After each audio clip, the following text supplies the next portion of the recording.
You know that feeling when you walk into a room full of people you might even like, people who are perfectly nice, and yet something feels off? Maybe you felt it your whole life. It's not that anything is wrong, no one is being unkind, there's no obvious reason to leave, but there's a quiet hum in the back of your mind, the faint static that won't let you settle. You find yourself watching more than participating. You leave feeling a little drained, a little confused, wondering why it seems to come so naturally to everyone else. But here's the part no one tells you. The reason isn't what you think. If you've ever quietly thought, "What's wrong with me?" after a party, a meeting, or even a family dinner, you're not alone. And more importantly, if there's a specific reason for that feeling, one that has nothing to do with being shy or awkward. It's not random social awkwardness, it's not that you're broken. Often, people like you get labeled. You might have been called shy as a child, maybe intense, maybe too sensitive, or perhaps the label was quieter, something you placed on yourself. I'm just not good with people. But those labels don't explain the experience, they just name it. And naming it without understanding it can feel like a verdict, a life sentence to the outskirts of every room. The hidden reason you feel out of place in most rooms isn't a social deficiency, it's a difference in perception. And this is where most explanations get it wrong.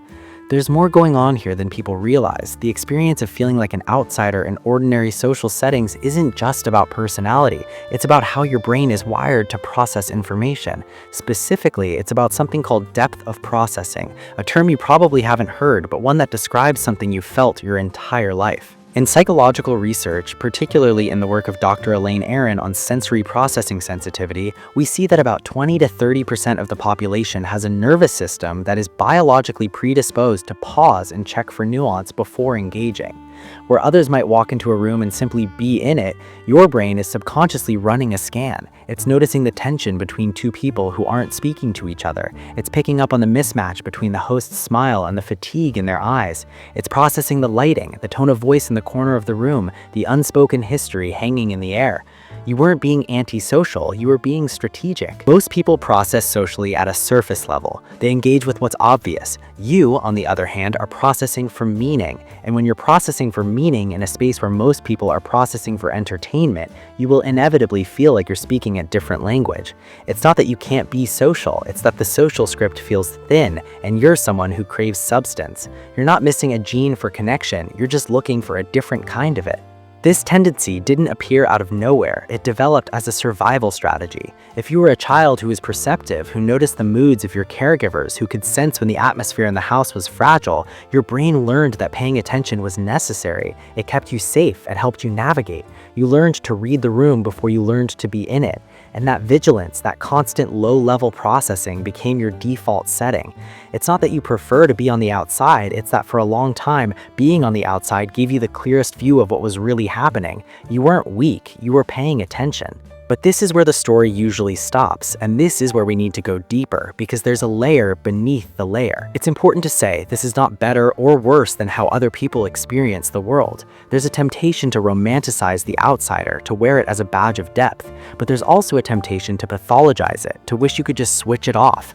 Neither is fair. The truth is simply that different people are wired to notice different things. Some people are built to spread joy in a crowd. Some people are built to notice when someone in the crowd is struggling. Both are necessary, both have their place, but only one of them grows up feeling like they're doing it wrong.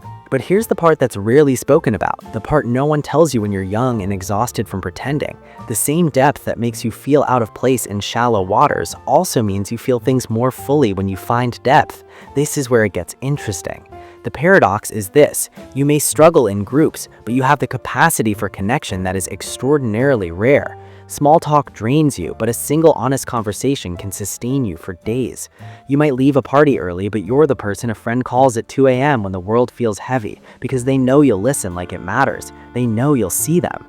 The quiet cost is loneliness, the hidden strength is intimacy, and most people never develop that. Most people never learn to really see another person. You've been training for it your whole life. So if you've spent years feeling like you're on the outside looking in, wondering why you can't just blend, here's what I want you to hear. You're not missing a social gene that everyone else has. You're carrying a different kind of attention. And not attention, while it makes certain rooms feel inhospitable, also means that when you do find your people, when you do find your place, you won't just occupy it, you'll truly be there, fully.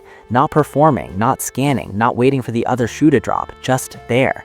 And that kind of presence is something the world needs more of, even if it doesn't always know how to ask for it. This way of being has value. It has always had value. You've just been in rooms that weren't built for you. The rooms that are built for you, they feel different. You'll know because you won't have to pretend. You'll know because you'll finally be able to breathe. If any of this lands close to home, there's something worth sitting with. Because the feeling of being out of place isn't just about the rooms you walk into, it's about what you've been looking for all along without realizing it.